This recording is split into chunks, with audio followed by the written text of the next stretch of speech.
Hello students, welcome to my channel Ravindraj classes. आप सभी का रविंद्राज क्लासेस में बहुत बहुत स्वागत। देखो बेटे, हम पिछली क्लास में जो है ना आपको प्रिज्म करा चुके हैं, प्रिज्म फार्मूला। अब आगे का जो आर्टिकल है वो हमारा माइक्रोस्कोप है, तो इसमें हम माइक्रोस्कोप पढ़ाएंगे, सिंपल माइक्रोस्कोप और कंपाउंड माइक्रोस्कोप। ठीक है, अभी देखो हम स्टार्ट करते हैं कि सिंपल माइक्रोस्कोप क्या होता है। देखिए, सिंपल माइक्रोस्कोप को हम मैग्नीफाइंग ग्लास भी बोलते हैं। क्या बोलते हैं सिंपल माइक्रोस्कोप को? Magnifying glass. तो इसका दूसरा नाम क्या है? और मैग्नीफाइंग ग्लास। ठीक है, ये हो गया इसका नाम। ठीक है बेटा, देखिए क्यों इसमें सिंपल माइक्रोस्कोप में होता है क्या है, एक जो है ना कॉन्वेक्स लेंस होता है शॉर्ट फोकल लेंथ का, यानी स्मॉल फोकल लेंथ का। कॉन्वेक्स लेंस, कन्वर्जिंग लेंस भी बोलते हैं, स्मॉल फोकल लेंथ। अपर्चर भी इसका कम ही होता है।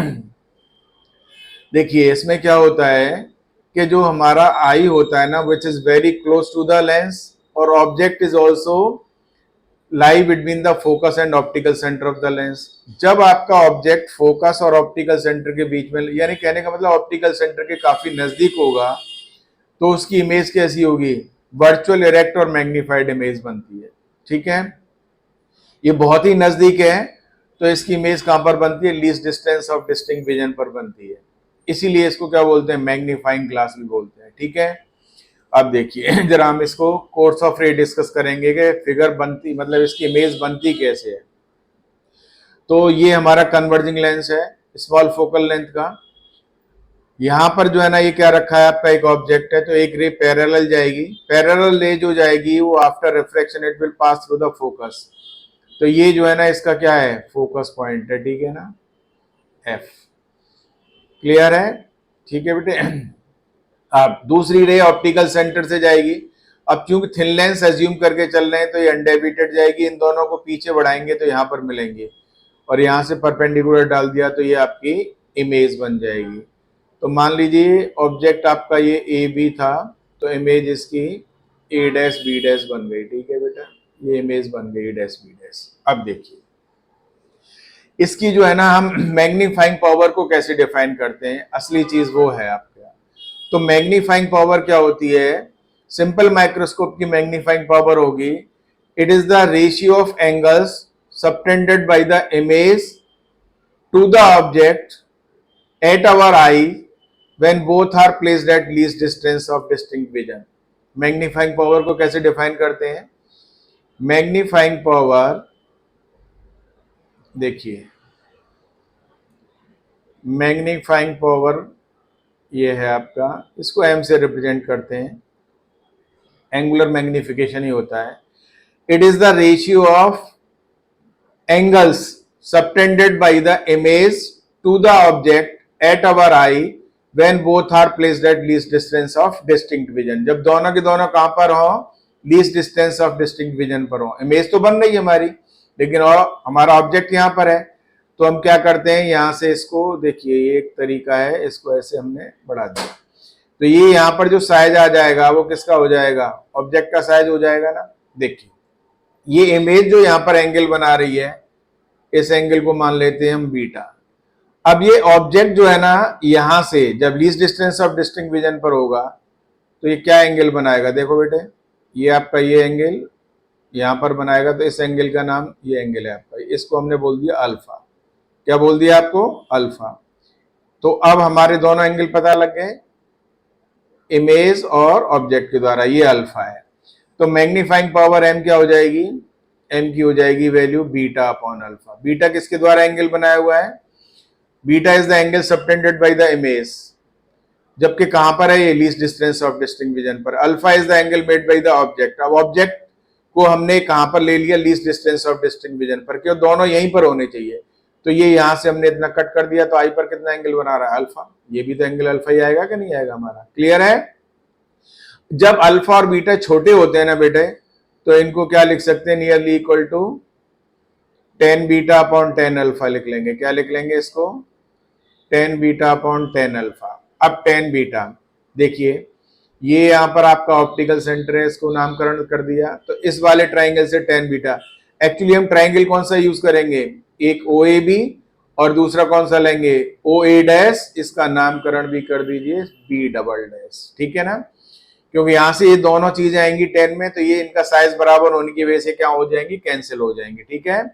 तो अब हम यहाँ पर लिखेंगे और m is equal to ten beta की वैल्यू कितनी आ जाएगी इस ट्राइंगल से, तो टेन बीटा हो जाएगा आपका ए बी अपॉन ओ ए, कितना हो जाएगा बेटा, A B upon O A, good. अब टेन अल्फा कितना हो जाएगा बेटा, टेन अल्फा हो जाएगा A dash B double dash upon O A dash. अब देखिए ए बी और A double dash B dash के बराबर है, तो ये कितना हो जाएगा, ओ डैश अपॉन ओ ए रह गया, ठीक है, क्यों, यहाँ पर लिख दीजिए, क्योंकि A B is equal to what, A dash B double dash, got it, आ गया होगा समझ में। और m की वैल्यू कितनी आ गई अब आपकी, ओ ए डैश क्या है, ये एक्चुअली इनफैक्ट पहले v था, और ये क्या है u, तो हम क्या लिखेंगे यहाँ पर, minus v upon minus u. अब माइनस से माइनस कैंसिल हो गया, तो ये कितना आ गया आपका, v अपॉन यू, ठीक है बेटे। अब देखिए v, अब हम u की वैल्यू डाल लेंगे, तो u की वैल्यू क्या हो जाएगी, आप लेंस फॉर्मूला से डालेंगे, थिन लेंस फॉर्मूला क्या होता है, तो मैं यहाँ पर वन अपॉन यू लिख देता हूँ और नेक्स्ट पेज पर इसको हम करते हैं, तो देखिए क्या हो जाएगा, और m is equal to v, one upon u की वैल्यू यहाँ से निकालेंगे, one upon v minus one upon u is equal to one upon f होता है। आपको वैल्यू किसकी निकालनी है, वन अपॉन वी की, तो कितनी हो जाएगी बेटा, one upon v minus one upon f हो जाएगी ना, तो यहाँ पर डालेंगे one upon v minus one upon f, got it. अब ये कितना हो जाएगा, और m is equal to one minus v upon f. अब देखिए v क्या था, v एक्चुअली क्या था वहां पर, least distance of distinct vision पर इमेज बन रही है ना आपकी, तो v is equal to minus D हो जाएगा, ये मैंने इधर खींच दिया लाइन, तो और m की वैल्यू आ जाएगी आपकी one plus D upon F, इसको एफ ई लिख लीजिए, क्योंकि ये एक्चुअली क्या है, आई लेंस ही है, इसको बोलते हैं, तो एफ ही लिख सकते हैं यहाँ पर, ठीक है ना, आपको आगे कंफ्यूजन नहीं होगा, मैग्नीफाइंग ग्लास है ये, इसकी क्या हो गई आपकी मैग्नीफाइंग पावर हो गई। जब फाइनल इमेज कहां पर बन रही है आपकी, least distance of distinct vision पर, तो when the object is very close to the optical centre, और हमारी आंख तो उसके बिल्कुल पास होती ही होती है, तो फाइनल इमेज कैसी बनती है, इरेक्ट मैग्नीफाइड, ठीक है, और उस केस में जो है ना मैग्नीफाइंग पावर होती है one plus D upon f ई। ये आपका अच्छे से समझ में आ गया होगा, तो ये हमने यहाँ पर इसको ब्रैकेट में ये बंद कर दिया भाई, ठीक है। अच्छा, फाइनल इमेज आपकी least distance of distinct vision पर आ गई। अब देखिए, अगर मान लीजिए फाइनल इमेज आपकी कहां पर बनती है, इन्फिनिटी पर, रिलैक्स्ड पोजीशन है ये इन्फिनिटी पर, तो इन्फिनिटी पर बनेगी तो क्या हो जाएगा, m की वैल्यू कितनी आ रही थी हमारी, v अपॉन यू, तो खत्म हो गया इसका। व्हेन फाइनल इमेज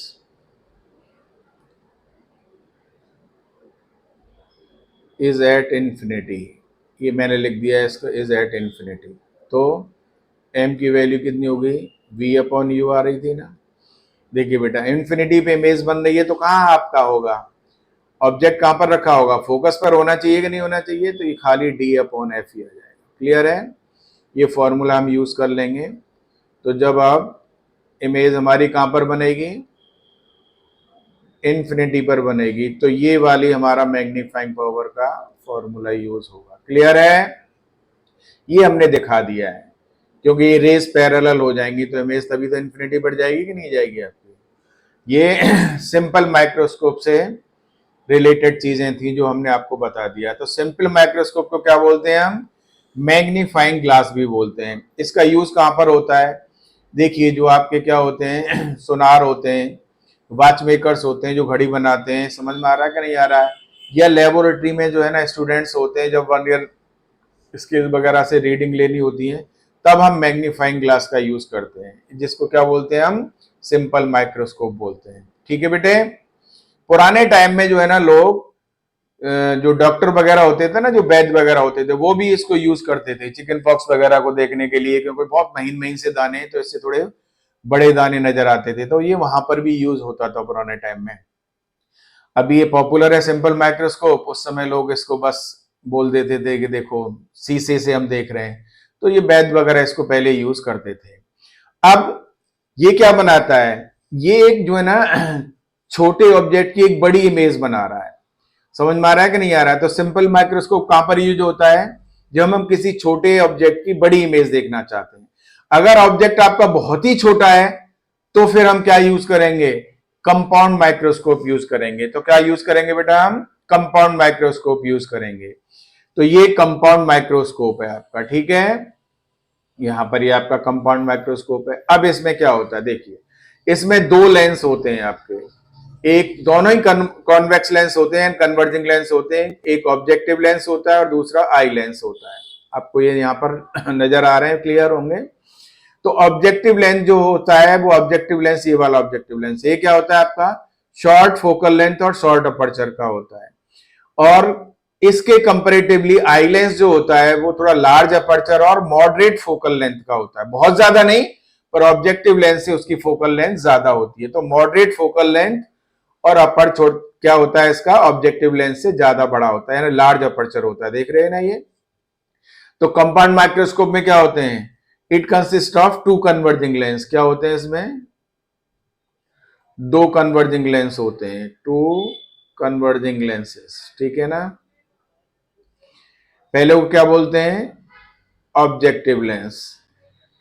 तो ऑब्जेक्टिव लेंस क्या होता है, स्मॉल फोकल लेंथ यानी short focal length, short aperture, small focal length, small aperture, ठीक है बेटा, ये आपको समझ में आ जाएगा। और दूसरा होता है आपका इसमें, इसको क्या बोलते हैं, आई लेंस। और आई लेंस जो होता है वो क्या होता है, मॉडरेट फोकल लेंथ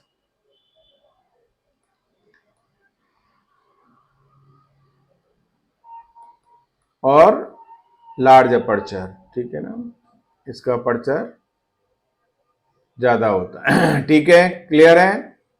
अब देखिए जो, अब ये क्या है, compound microscope is use to see, क्या है, the images of very tiny objects, जो बहुत छोटे ऑब्जेक्ट्स होते हैं उनकी इमेज को देखने के काम आता है कंपाउंड माइक्रोस्कोप, ठीक है। अब देखिए बेटा क्या होगा कि जो भी ऑब्जेक्ट है आपका, टाइनी ऑब्जेक्ट है, उसको हमने यहाँ पर लग दिया ऑब्जेक्टिव लेंस के यहाँ फोकस से आगे, तो इसकी इमेज जो है ना कैसी बनेगी, रियल और इन्वर्टेड बनेगी, ये इमेज बनी। अब ये इमेज आई लेंस के लिए किसका, ऑब्जेक्ट का काम करेगी। अब ये किसके बीच में आ गई इमेज, ऑप्टिकल सेंटर और फोकस के बीच में आ गई। जब हम फाइनल इमेज कहां पर बनाना चाहते हैं, least distance of distinct vision पर बनाना चाहते हैं, तो इसके दो केसेस बन जाएंगे, इज दैट क्लियर। दो केसेस बन गए कि फाइनल इमेज हम कहां पर चाहते हैं, पहले चाहते हैं हम least distance of distinct vision पर, और दूसरी चाहते हैं हम इंफिनिटी पर। समझ में आ रहा है। तो पहला देखिए, जब आप हम final image least distance of distinct vision पर चाहेंगे, तो image form by the objective lens must lie between the optical centre and focus of the eye lens. ये आई लेंस का फोकस और ऑप्टिकल सेंटर इसके बीच में लाई करनी चाहिए, तभी इमेज कैसी बनेगी, इसके द्वारा डायरेक्ट मैग्नीफाइड इमेज बनेगी, ठीक है। अगर हम फाइनल इमेज इंफिनिटी पर चाहते हैं, तो इसका मतलब है कि image form by the objective lens कहां पर होनी चाहिए, must lie at the focus of the eye lens. जब आई लेंस के फोकस पर इमेज बनेगी तो ऑब्वियस सी बात है कि आई लेंस के द्वारा फाइनल इमेज इंफिनिटी पर बन जाएगी। तो ये आपको बिल्कुल क्या होना चाहिए, इसके कोर्स ऑफ रे के बारे में आपको बिल्कुल क्लियर सा सब कुछ होना चाहिए, कंसेप्ट एकदम क्लियर होनी चाहिए आपकी कि इमेज कैसे फॉर्म हो रही है, ठीक है। तो अब हम यहाँ जो है ना इसके लिए क्या है, मैग्नीफाइंग पावर का फॉर्मूला निकालेंगे। तो मैग्नीफाइंग पावर, बेसिक सी बात है, मैग्नीफाइंग पावर का फॉर्मूला बीटा अपॉन अल्फा याद रखना है। बीटा क्या है, बीटा जो है ना angle subtended by the final image at our eye, और अल्फा क्या होता है, angle subtended by the object जो कि कहां पर रखा है, least distance of distinct vision पर। तो इन दोनों का रेशियो ही क्या कहलाएगा, आपका मैग्नीफाइंग पावर कहलाएगा। तो यहां पर मैग्नीफाइंग पावर जो होगी क्या हो जाएगी आपकी, देखिए बेटे, मैग्नीफाइंग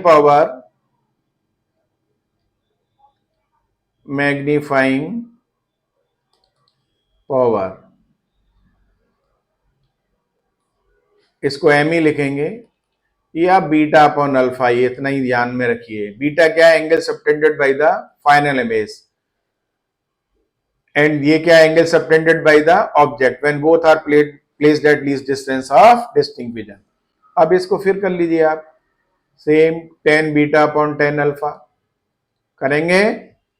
जरा tan बीटा की वैल्यू देख लीजिए, tan बीटा की वैल्यू यहां से निकाल लेंगे हम, tan बीटा की वैल्यू क्लियर है ना? कितनी वैल्यू हो जाएगी tan बीटा की? अब हमें साइज देखना है, तो अभी तो हम tan बीटा की वैल्यू इससे निकालेंगे, a dash b dash upon कितनी हो जाएगी? c टू b डैश हो जाएगी। अब tan अल्फा निकालेंगे, तो tan अल्फा की वैल्यू कितनी हो जाएगी? वो यहां से निकाल लेंगे, a1 b double dash upon कितनी हो जाएगी आपकी? c2 b डबल डैश हो जाएगी। क्लियर है? यहां तक कहीं कोई दिक्कत नहीं होनी चाहिए। देखिए यहां से आपको नजर आ रहा है कि ए बी का साइज वही है, जो क्या है, ये a1 b डबल डैश और ए बी का सेम ही साइज है। तो हमने ऑब्जेक्ट को यहीं पर लग दिया ना, least distance of distinct vision पर। अब हमने इसलिए रेशियो निकाल लिया इसका, तो मेरा ख्याल है कहीं कोई दिक्कत होनी नहीं चाहिए। तो निकाल लीजिए tan बीटा और tan अल्फा। तो मैं tan बीटा की वैल्यू कितनी लिख दूंगा? देखो बेटा, tan बीटा हम यहां से दो तरीके से निकाल सकते हैं। एक तो हो जाएगा a dash b dash upon c2 b dash, और दूसरा हो जाएगा a double dash b double dash upon c2 b double dash. अब हमें क्या है कि कौन से ट्राइंगल को लेकर के बीटा निकालना है, हम वो चीज यूज करेंगे जहां पर दोनों में से कुछ कॉमन आ जाए। तो tan अल्फा को जब हम लेंगे तो a1 b double dash upon this, और tan बीटा को लेंगे तो दिस अपॉन दिस, तो यानी ये c2 b double dash common होकर के कैंसिल हो जाएगा। इसलिए हम tan बीटा की वैल्यू क्या लिख लेंगे? tan बीटा की वैल्यू कितनी लिखेंगे हम? a double dash b double dash upon c2 b dash. ठीक है, a double dash b double dash upon c2 b double dash upon, अब देखिए बेटा tan अल्फा कितना हो जाएगा हमारा? tan अल्फा की वैल्यू कितनी आ जाएगी? a1 b double dash upon c2 b double dash. Got it? तो ये कितना हो जाएगा? a1 b double dash upon c2 b double dash. अब इससे तो कैंसिल हो गया ना ये आपका, तो यहां पर कितना आ जाएगा? और m की वैल्यू हो जाएगी आपकी a double dash b double dash upon a dash b double dash. इसको कितना लिख सकते हैं बेटे?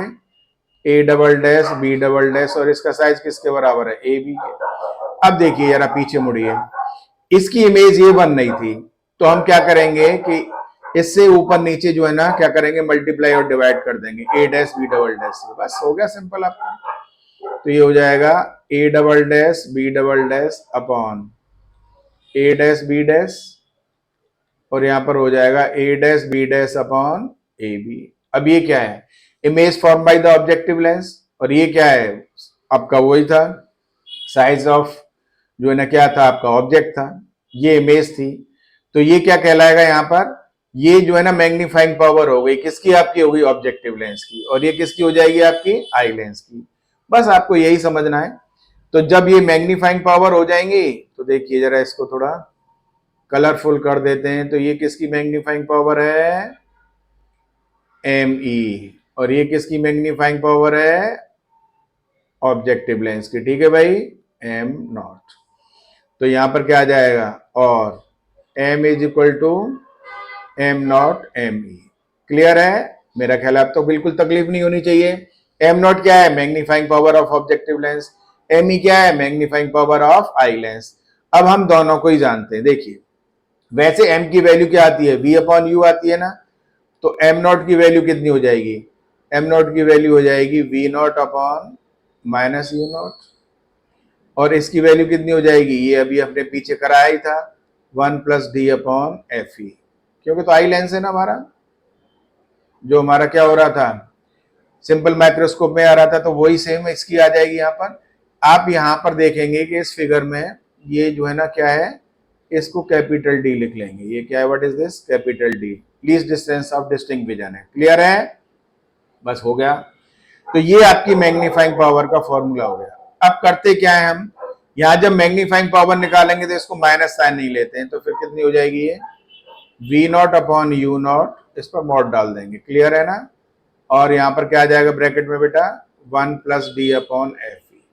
This is the magnifying power of compound microscope when final image is eight least distance of distinct vision पर. कहां पर है आपकी final image? Least distance of distinct vision पर है. क्लियर है भाई? तो मैं जरा इसको फॉर्मूले को बंद कर देता हूं. V not upon u not mod डाल दिया 1 plus D upon f e. फिर जरा इसको, अब ये आपको थोड़ा सा अच्छा लगेगा देखने में और याद करने में भी तकलीफ नहीं होगी आपको. ठीक है, ये कहां पर है? When final image eight D. D का मतलब D is distance of distinct vision. Clear है? बहुत अच्छे से. ठीक है, देखिए बेटा, अब क्या है कि जरा पीछे की तरफ देखिए कि मान लीजिए हमारा ये क्या है, ऑब्जेक्ट अगर हमारा ऑब्जेक्टिव लेंस के फोकल पॉइंट के पास हो काफी, तो ये इमेज जो है ना इसके नजदीक बनेगी. जब इसके नजदीक बनेगी तो हम क्या ले लेंगे कि यू नॉट लगभग किसके बराबर हो जाएगा? एफ नॉट के बराबर हो जाएगा कि नहीं हो जाएगा? What is this? ये यू नॉट है. और ये क्या था? हमने डी तो ले लिया है, तो ये क्या बन रहा था? यहां से यहां तक वी नॉट था, ये जो इमेज इसके द्वारा बन रही थी ना. ठीक है बेटे, ये वी नॉट था. आपको ये बिल्कुल क्लियर होना चाहिए. ठीक है, तो क्या करेंगे अब जरा इस पे थोड़ी चर्चा कर लीजिए कि when object is close to f not, तो आपका क्या हो जाएगा? U not is nearly equal to f not हो जाएगा. और वी नॉट की वैल्यू किसके बराबर हो जाएगी? एल. एल क्या है यहां पर? ये जो है ना हमारी क्या है, कंपाउंड माइक्रोस्कोप की जो ट्यूब की लेंथ है उसे बोलते हैं. क्योंकि ये देखिए जब इसके नजदीक हो जाएगी तो ये लेंथ लगभग इतनी एल है कि नहीं है, तो इसलिए हमने इसको एल से लिख दिया है. ठीक है बेटे, अब जरा इसके बारे में हम बात करते हैं. तो क्या हो जाएगा? तो एम की वैल्यू कितनी आ जाएगी आपकी? क्या हो गई? वी नॉट की वैल्यू कितनी आ गई? एल. और उसकी वैल्यू तो एल अपॉन एफ नॉट. अब इसको माइनस का आएगा तो इसको भी डाल देंगे और यहां पर क्या आ जाएगा? 1 plus D upon F. Clear है ना? ये आपका फॉर्मूला फ्रीक्वेंटली यूज होता है. ठीक है बेटे, अब देखिए जब फाइनल इमेज, इसका केस दूसरा आता है, case second, when final image कहां पर लाई करती है आपकी? Is at infinity. Is at infinity, इसको क्या बोलते हैं? रिलैक्स्ड पोजीशन हो गई कि नहीं हो गई? ये नॉर्मल एडजस्टमेंट कहलाता है. क्या कहलाता है आपका? नॉर्मल एडजस्टमेंट कहलाता है. क्या होता है ये? Normal adjustment. आपको मैंने नाम भी दे दिया है ताकि आपको तकलीफ ना हो. नॉर्मल एडजस्टमेंट में पूछेगा तो फाइनल इमेज कहां पर बन रही है आपकी? इंफिनिटी पर. और अभी हमने आपको बताया था कि जब आपकी फाइनल इमेज इंफिनिटी पर बनेगी तो आई लेंस की जो मैग्नीफाइंग पावर है वो कितनी हो जाएगी? डी अपॉन एफ ई. तो बस आप क्या क्या करेंगे? एफ की वैल्यू हो जाएगी v not upon minus u not minus u not. ठीक है बेटे, क्योंकि जो फॉर्मूला आ रहा था आपका वो वही लिखेंगे हम. माइनस यू नॉट ब्रैकेट में डाल दिया और यहां पर हो जाएगा डी अपॉन एफ. क्लियर है? और इसको अच्छे से चाहेंगे तो आप लिख ही लेंगे जब ऑब्जेक्ट उसके नजदीक है, तो L D upon f not F E. Is that clear? ये फॉर्मूले हैं जो आपके फ्रीक्वेंटली यूज होते हैं. तो ये मैंने आपको अच्छे से बता दिया. ये देखिए बहुत इंपॉर्टेंट है. जब फाइनल इमेज आपकी कहां पर होगी? Is at infinity, normal adjustment होगा. तो ये फॉर्मूला हो जाएगा मैग्नीफाइंग पावर का. लिख दूं? L D upon f not F E. देखो बेटा एनसीईआरटी में ये फॉर्मूला दिया जाता है, पर कई बच्चों को समझ में नहीं आ रहा कि ये भाई हो क्या रहा है, क्यों लिख रहे हैं हम इसको इतना. तो मैंने वो आपको क्लियर कर दिया है कि ये फॉर्मूला इस तरीके से आपका आता है. ठीक है, ये हो गया आपका magnifying power of compound microscope. कोई तकलीफ? ठीक है. अब एक चीज और बतानी है मुझे कि जो है ना एल की वैल्यू देखनी होती है. तो एल समझ में नहीं आता लोगों के, में क्वेश्चन आता है एल के ऊपर. देखिए बेटा जब फाइनल इमेज आपकी least distance of distinct vision पर है तो एल की वैल्यू कितनी हो जाएगी? देखिए भाई ये आपका क्या हो गया? V not. और ये इतना कितना हो गया आपका? U e. भाई ये क्या हो गया? यहां से ये यूई तो हो जाएगा, नहीं हो जाएगा? तो केस 1 में क्या करेंगे हम यहां पर, ये थोड़ा सा लिख देता हूं मैं इसको, कि केस 1 कब है? केस 1 का मतलब है फाइनल इमेज आपकी कहां पर बन रही है? आपकी least distance of distinct vision पर। तो एल की वैल्यू कितनी हो जाएगी बेटा आपकी? V not plus u e. Is that clear? Case 2 मैंने जहां पर लिख दिया ताकि आपको थोड़ा सा दिमाग भी लगाना पड़ेगा। केस 2 में क्या होता है कि जब आपकी फाइनल इमेज कहां पर बन रही है? इंफिनिटी पर। तो उस केस में क्या हो जाएगा? एल की वैल्यू कितनी आ जाएगी बेटा आपकी? अब देखिए इंफिनिटी पर बन रही है तो यूई की जगह पे एफ ही आ जाएगा कि नहीं आ जाएगा? तो वी नॉट प्लस एफ ही हो जाएगा। ये आपको समझ में आ जाना चाहिए। ये बहुत इंपॉर्टेंट फॉर्मूले हैं, और न्यूमेरिकल जब आता है ना तो आपको कहीं सोचने की जरूरत नहीं पड़ेगी, मैंने वो सब कुछ करा दिया आपको। और मैंने इसीलिए इसको अच्छे से रिपीट किया है कि भाई आपको बिल्कुल कहीं कोई तकलीफ नहीं होनी चाहिए। Is that clear? बनना है कि नहीं बनना है आपका? ठीक, ये आपका कंपाउंड माइक्रोस्कोप हो गया। ठीक है बेटे, अब हम इसके ऊपर थोड़ा सा क्वेश्चन कराते हैं, क्योंकि टेलीस्कोप का अगली क्लास में कराएंगे। जितना हम करा रहे हैं उतना आपकी सब समझ में आना चाहिए। तो मैंने इसके ऊपर एक क्वेश्चन ले लिया है, आपको जो यहां से नजर आएगा। क्या क्वेश्चन है? A person uses +1.5 dioptre glasses to have normal vision from 25 centimetre onward. He uses a 20 diopter lens as a simple microscope to see an object. Calculate the maximum magnifying power if he uses the microscope together with his glasses or without his glasses. बहुत अच्छा question है। Entrance के हिसाब से, board के हिसाब से तो जितना इंपॉर्टेंट है ही, लेकिन आपका एंट्रेंस के हिसाब से बहुत अच्छा क्वेश्चन है। तो देखिए आपको पावर दी हुई है +1.5 डायोप्टर, इसका मतलब लेंस कैसा हो गया आपका? कन्वर्जिंग लेंस हो गया। और यहां पर भी प्लस का साइन है तो कन्वर्जिंग लेंस हो गया। ठीक है, कोई दिक्कत नहीं है। तो पहला केस लेते हैं इसका कि टुगेदर विद द ग्लासेस। तो टुगेदर विद द ग्लासेस में मैग्नीफाइंग पावर का सीधा फॉर्मूला आता है 1+d/f। एफ ही आता था, अब कल लगा दीजिए तो कितना हो जाएगा बेटा? 1+d कितना है आपका? 20 डायोप्टर। ठीक है ना? डी कितना है? 25 सेंटीमीटर। और पावर कितनी है इसकी? 20 डायोप्टर। तो पी की वैल्यू क्या होती है? 1/f या 100/f, एक ही बात है सेंटीमीटर में। तो जो तुम्हारा मन करे।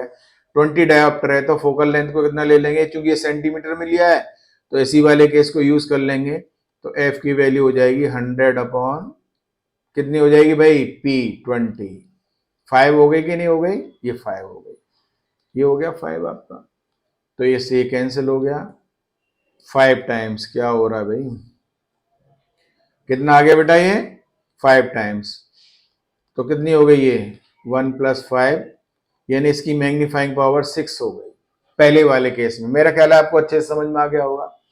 अब दूसरा वाला केस लेंगे। ये तो क्या था आपका?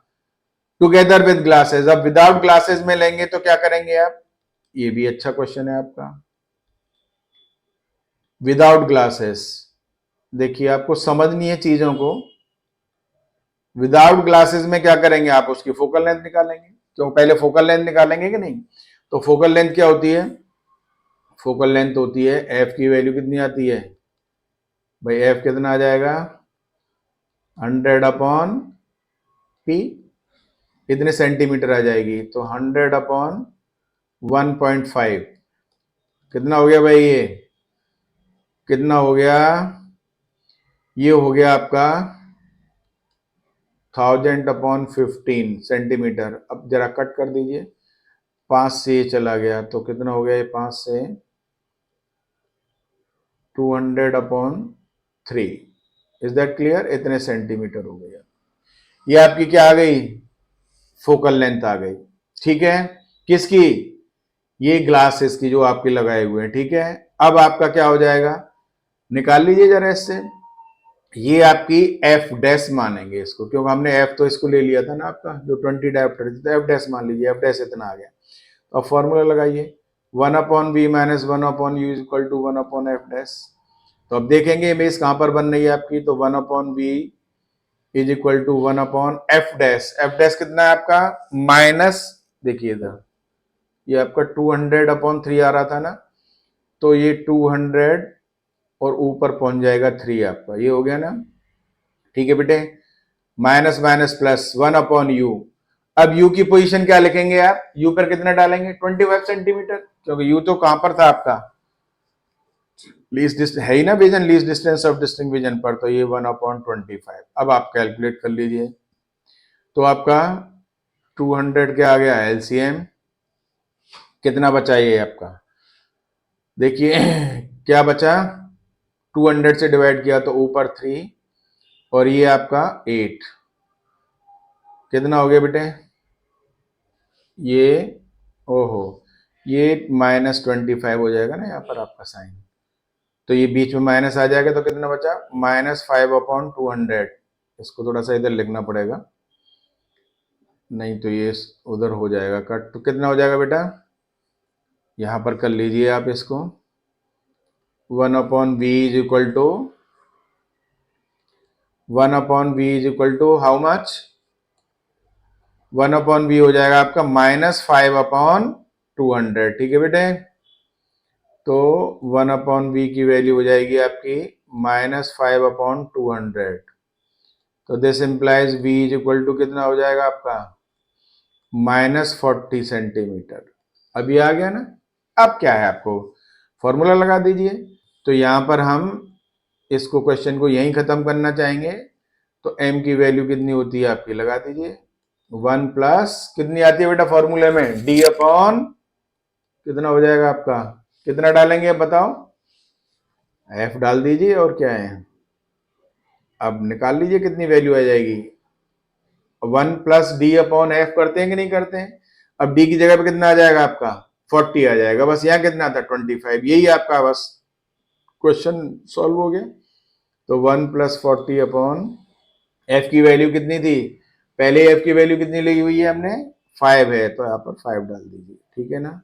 तो 5 से कितना हो जाएगा 8 टाइम्स कैंसिल हो जाएगा, तो ये वैल्यू कितनी आ जाएगी आपकी 9 हो गई बेटा। ठीक है, तो m इज इक्वल टू 9, ये मैंने क्वेश्चन यहीं पर करा दिया है, थोड़ा कलर चेंज करके, ताकि आपको अच्छे से ये समझ में आ जाए। मेरा ख्याल है अब कोई आपको तकलीफ होनी नहीं चाहिए। क्लियर। देखिए भाई साहब, अब ये क्वेश्चन है दूसरा आपका, ठीक है। A compound microscope has an objective of focal length 1 centimetre and an eye piece of focal length 2.5 centimetre. देखिए इसका सॉल्यूशन कैसे करेंगे आप, focal length 1 centimetre objective lens की, देखिए f0 1 सेंटीमीटर और fe दिया हुआ है आपका कितना 1.2 सेंटीमीटर, तो ये 1.2 सेंटीमीटर हो गई, नहीं 2.5, focal length of eye lens is 2.5, तो ये आपका कितना हो गया 2.5 सेंटीमीटर। ठीक है, an object has to be placed at a distance of 1.2 centimetre away from the objective. तो अब आप यहां से आपका यू नॉट दिया हुआ है, यू नॉट ये आपको गिवन है, समझ में आ रहा है ना। यू नेट की वैल्यू कितनी दी है बेटा, ये भी -1.2 हो जाएगी सेंटीमीटर। ठीक है, find the angular magnification and length of the microscopic tube.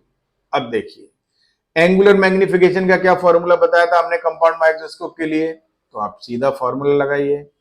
क्या फॉर्मूला होता है, वी नो दैट, हम सीधा सीधा लिखेंगे भाई, हम जानते हैं ना क्या है magnifying power of compound microscope, तो वी नो दैट कितना होता है फॉर्मूला, m की वैल्यू होती है आपकी v not upon minus u not, magnitude इसमें डाल दिया हमने 1 प्लस डी अपॉन एफ, यही होती है ना, यही फॉर्मूला पढ़ाया था। क्लियर है।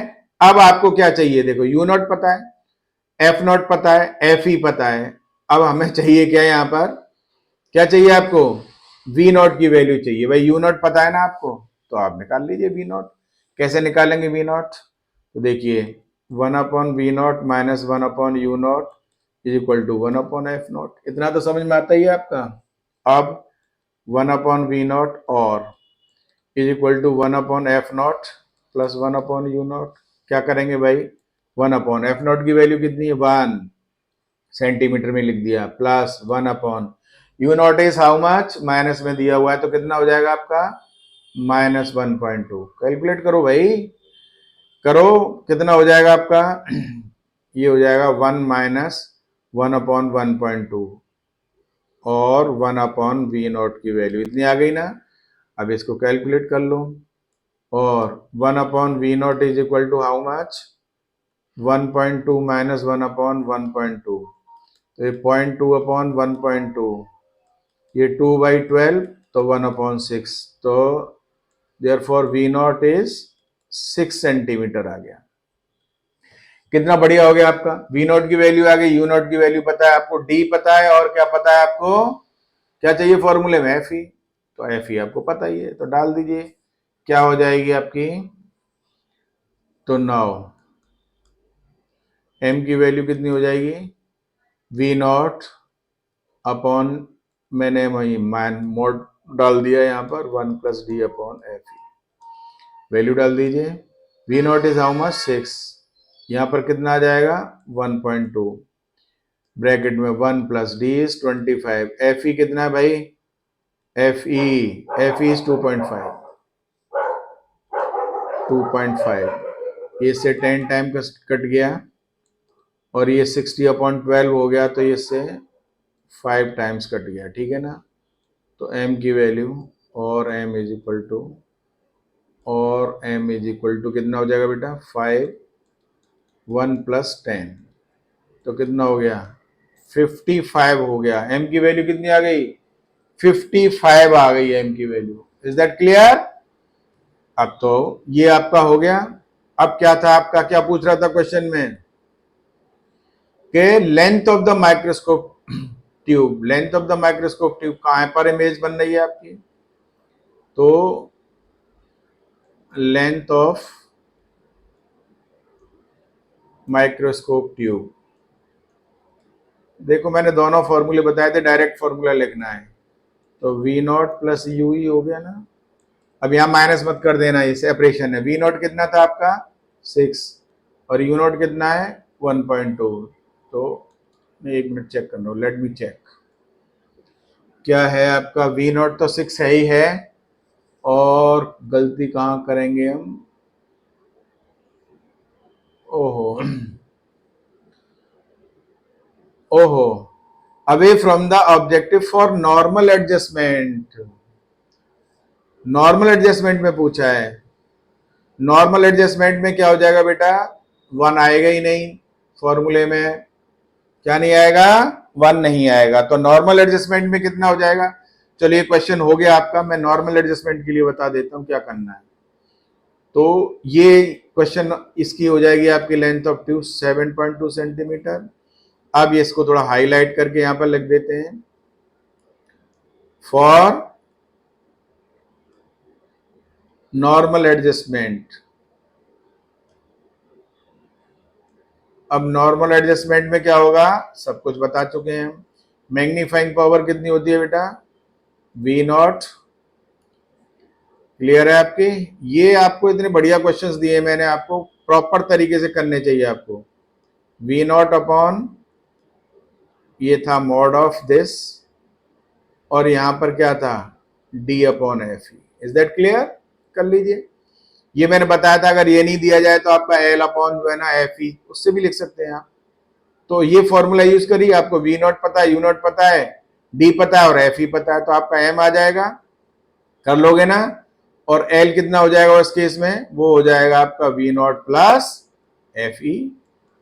वी नॉट कितना है 6 और एफ ई कितना है बेटा, एफ ई की वैल्यू है शायद 2.5, जैसा मुझे ध्यान है, जहां तक 1 मिनट चेक ही कर लेते हैं, 2.5। गुड, ये तो फॉर्मूले मैंने बताए हुए हैं ना, तो आपको कुछ करना ही नहीं है, सब कुछ बताया हुआ है। तो ये 8.5 सेंटीमीटर आ जाएगी। ये आपका नॉर्मल एडजस्टमेंट के लिए हो गया, तो आपको समझ में आ ही गया होगा कितना अच्छा है। बहुत अच्छे क्वेश्चन थे दोनों।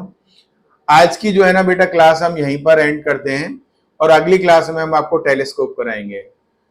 देखिए जो लोग भी हमारा ये जो है ना क्या देख रहे हैं, लेक्चर्स देख रहे हैं, जो हमारी उन लोग, और जिन लोगों ने अभी तक चैनल को सब्सक्राइब नहीं किया है वो चैनल को सब्सक्राइब करें। वीडियो आपको पसंद आ रहा है तो सब्सक्राइब जरूर करिए और इसको लाइक और शेयर भी करिए। ठीक है बेटा, thank you very much for watching this video. आप सभी का बहुत बहुत धन्यवाद इस वीडियो को देखने के लिए। अगली क्लास में हम आपको टेलीस्कोप कराएंगे।